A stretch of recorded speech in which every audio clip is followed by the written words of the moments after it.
चला तर मंडळी, जास्त तामझाम न करता पटकन होणारी पावभाजी करूया. कुकरमध्ये 300 ग्रॅम बटाटा, 300 ग्रॅम फ्लावर, थोडंसं गाजर घालूयात, 200 ग्रॅम शिमला मिरची, 200 ग्रॅम सोलून घेतलेला मटर, टोमॅटो आणि बारीक चिरलेला कांदा घालायचा आहे. 1 ग्लासभर पाणी घालून, थोडंसं मीठ घालून 3 शिट्ट्या करून घ्यायच्या आहेत. 3 शिट्ट्या झालेल्या आहेत. भाजी छान शिजलेली आहे. सर्व भाजी एका परातीमध्ये काढून घेऊया. पाणी घ्यायचं नाहीये आणि छान अशी स्मॅश करून घ्यायची आहे. पाणी घालायचं नाही म्हणजे पटकन स्मॅश होते. आता राहिलेलं पाणीसुद्धा घालूया आणि पुन्हा स्मॅश करून घेऊया. भाजी मस्तपैकी स्मॅश झालेली आहे. आता लगेचच फोडणी द्यायची आहे. तेल घालायचं आहे. तेल छान तापलं की त्यामध्ये बटर घालायचं आहे आणि 1 चमचा आलं लसणाची पेस्ट घालायची आहे. खमंग अशी आलं लसणाची पेस्ट परतून घ्यायची. त्यामध्ये पावभाजी मसाला घालायचा आहे. काश्मीरी तिखा लाल घालायचा आहे आणि छान मसाले परतून घ्यायचे आहेत.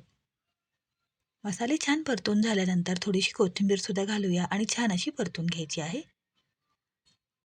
तेलावर कोथिंबीर छान परतली की तिचा फ्लेवर खूप छान असा येतो. लक्षात ठेवा, गॅसची फ्लेम खूप बारीक ठेवायची आहे, खूप मोठी ठेवायची नाही आहे. मसाले छान परतल्यानंतर स्मॅश केलेली भाजी घालायची आहे आणि छान अशी मिक्स करून घ्यायची आहे.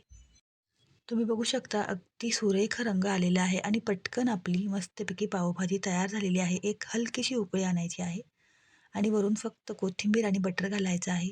मस्तपैकी आपली पटकन होणारी पावभाजी तयार आहे. अशा शॉर्ट आणि लाँग व्हिडिओसाठी खाद्यरुची चॅनलला लाईक करा, शेअर करा आणि तुमच्या कमेंट्स नक्की कळवा. धन्यवाद.